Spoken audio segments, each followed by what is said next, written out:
Bismillahirrahmanirrahim. Bapak buka. Assalamualaikum warahmatullahi wabarakatuh. Gimana kabarnya hari ini anak-anak? Sehat semua? Alhamdulillah. Buat pertemuan kali ini kita langsung masuk bahasan materi bab 4 ya.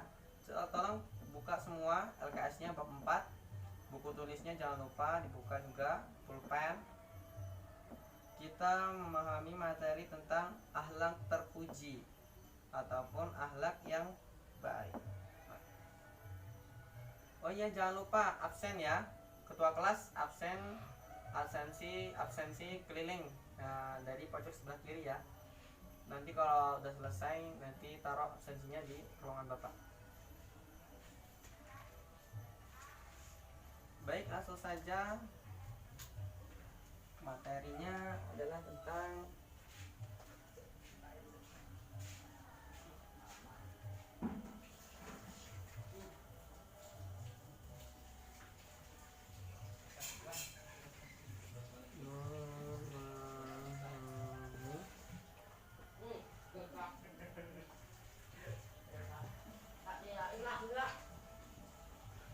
akhlak terpuji. Banyak sekali akhlak-akhlak terpuji yang dapat dijadikan contoh dalam kehidupan sehari-hari. Di sini yang akan menjadi pembahasannya adalah yang pertama, yaitu tentang iffah. Sini Bapak akan menjelaskan 5 contoh akhlak terpuji. Yang pertama adalah iffah. Kemudian yang kedua adalah syaja'ah. Syaja'ah. Syaja'ah. Kemudian yang ketiga adalah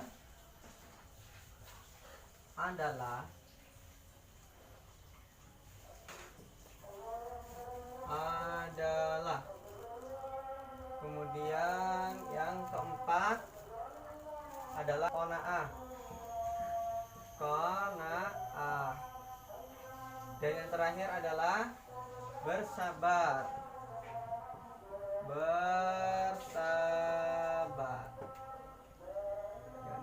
Tomat ya. Baik, lanjut saja. Nanti kita bentar lagi selesai. Iffah. Apa itu iffah? Iffah adalah menghindari diri dari hal-hal yang buruk. Menghindar dari hal-hal yang buruk.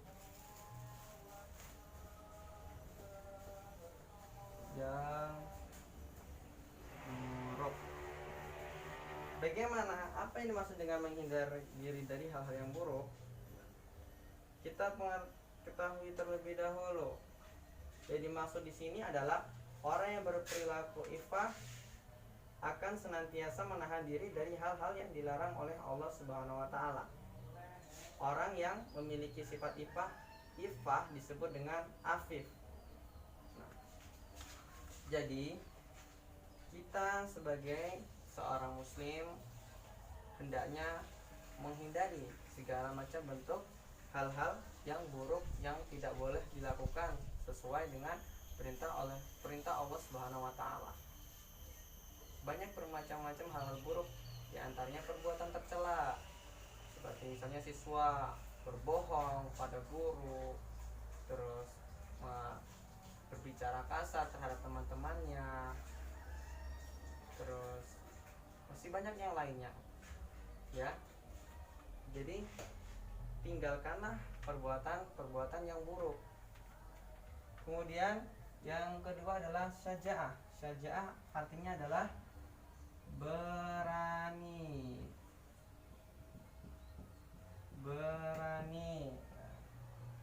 Berani di sini adalah salah satu sikap positif yang mendorong seorang muslim untuk melakukan pekerjaan berat dan beresiko dalam rangka membela kehormatannya.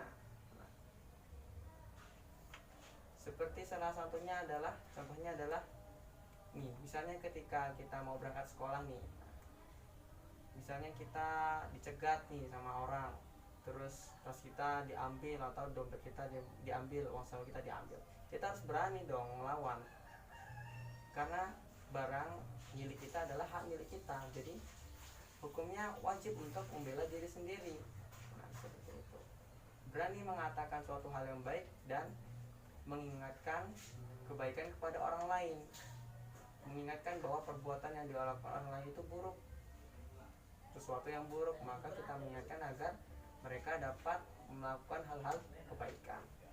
Kemudian yang ketiga adalah atau disebut juga dengan adil.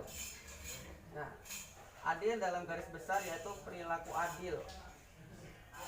Nah, sebagai seorang pemimpin ataupun ketua kelas hendaknya bersikap adil terhadap anggota-anggota kelasnya. Bagaimana cara ketua kelas memperlakukan anggota-anggota kelas, seperti kegiatan pembelajaran, bagaimana cara pengerjaan tugas-tugas, terutama tugas kelompok. Dalam pembagian kelompok-kelompoknya tidak boleh ada kesenjangan sosial antara yang pintar dengan yang kurang pintar, jadi semua harus secara merata, dicampur. Nanti kalau nggak kayak gitu akan terjadi kesenjangan sosial. Nah, itu bisa menjadi keributan. Masa yang kelompoknya ini cuma pintar-pintar semua isinya, terus yang ini bodoh-bodoh semua, jadi nanti kan ilmu pengetahuannya kan tidak merata, jadinya misalnya ada kekurangan yang segala macam sebagainya, seperti itu. Kurang memahami materi, yang sini paham, yang sini belum. Nah, seperti itu. Kemudian qanaah atau cukup. Nah, cukup di sini yaitu merasa tentram dan tenang pikirannya, merasa cukup atas apa yang dimiliki walaupun berapapun yang dimilikinya, memiliki kaya hati, kaya jiwa, dan tidak merasa kurang atas segala sesuatu nikmat yang telah diberikan. Kita harus merasa cukup atas segala nikmat yang telah diberikan oleh Allah, baik nikmat ketika kita bisa bersekolah, bisa berkumpul bersama keluarga, bisa mengerjakan tugas bersama teman-teman. Itu salah satu bentuk sikap kita merasa cukup atas nikmat yang telah diberikan oleh Allah Subhanahu wa taala. Cukup, tidak berlebihan. Kita tidak boleh merasa iri terhadap teman ketika mereka mempunyai tas baru ataupun sepatu baru, meskipun mereka udah punya sepatu dua nih, terus beli lagi yang baru. Kita merasa cukup aja selama kita sepatu kita ataupun tas kita masih bisa kita gunakan untuk sekolah, ya nggak apa-apa, nggak boleh merasa berlebihan lah, mau beli ini itu segala macam, nggak apa-apa. Merasa cukup atas segala nikmat yang telah Allah berikan. Kemudian yang terakhir adalah bersyukur.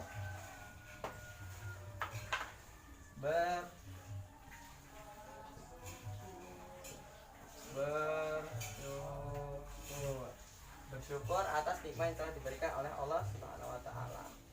Nikmat sehat, nikmat iman, nikmat banyak lah pokoknya ya. Kira-kira ada yang ingin ditanyakan? Atau cukup? Bapak rasa cukup ya, karena waktu sudah semakin sore dan tadi sudah masuk di waktu asar. Kurang lebihnya mohon maaf. Jangan lupa buat ketua kelas absennya nanti dikumpul ke meja Bapak ya.